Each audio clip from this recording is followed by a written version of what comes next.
Hey guys, we're back with another video. It's called Someone Broke Into My House. This story happened when I was only around 9 years old.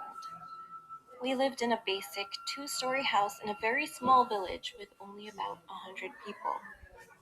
Every year, on the 4th of July, our village had the fireworks show and all the people went.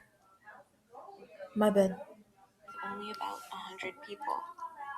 Every year, on the Sorry 4th of guys. July, our village had the fireworks show and all the people went to the community park to watch it together. But I couldn't go that year because I had just recently broken my arm, and the doctor told me not to go to any public places for about a week, which I was really bummed about. Just to give you a basic layout of our house, our living room was connected to our front door. If you keep walking forward, you would have gotten to the kitchen, take a left from there, and that's where my room was on the first floor. Anyway, when it was about 8 o'clock p.m., all of my family went to the park. I was in the living room and started watching some cartoons.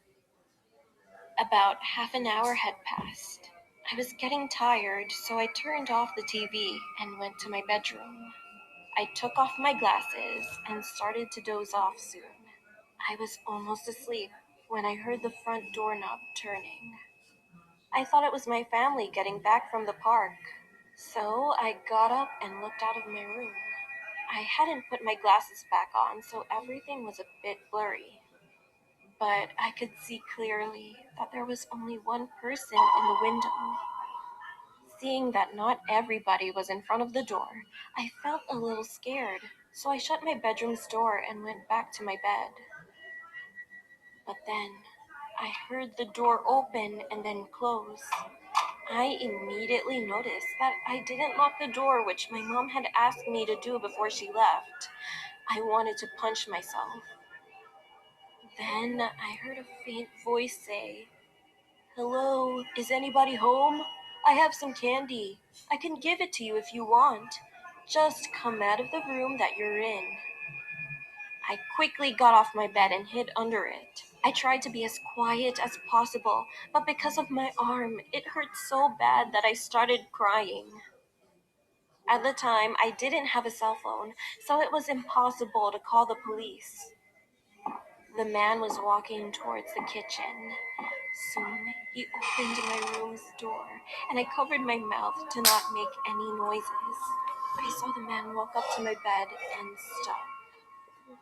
He leaned all the way down slowly, and then I saw his face. He had chapped lips and a really scruffy chin, and he was smiling. Creepy. My heart dropped. I hit my arm on my bed frame when he grabbed me out from under my bed, and next, he made me stand up. He said, "Why don't you come with me? I have lots of candy at my house," which made me so scared.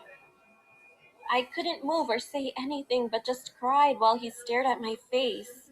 He then picked me up and started carrying me outside. I kicked and screamed. He tried to get in the white van. He tried to open the door, and I managed to fall loose and landed right on my back in the grass. I got up as quick as I could and made a run all the way to the park.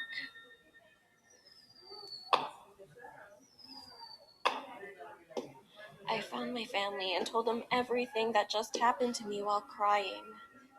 My dad called the police as we got in the car to go to the hospital since I felt so much pain in my arm. All that I remember was I had woken up in a hospital bed with a different colored cast on my arm. After that, we got home and the police were still there. They caught the man under my bed. They said that he was probably waiting for me to come back home. He actually had a criminal record of pedophilia, sexual assault, rape, and murder. The police said that he had escaped 2 days ago and they've been looking for him since. My family has moved to a bigger town since then. I hate to think about what might have happened if I wasn't able to get loose of his grip.